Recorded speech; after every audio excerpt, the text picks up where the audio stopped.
ইতিহাসে কখনোই সেমিফাইনালে হারেনি আর্জেন্টিনা। বিশ্বকাপে যতবার সেমিফাইনালে খেলেছে ততবারই ফাইনালে উঠেছে আলবিসেলেস্তেরা।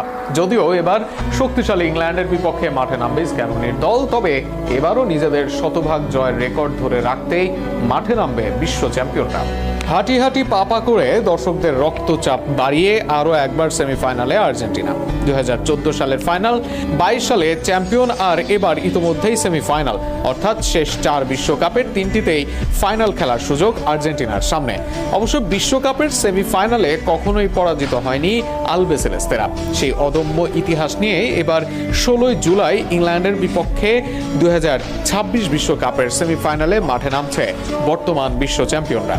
1930 সালে বিশ্বকাপের প্রথম আসর থেকেই সেমিফাইনাল মঞ্চে নিজেদের আধিপত্যের জানান দেয় আর্জেন্টিনা।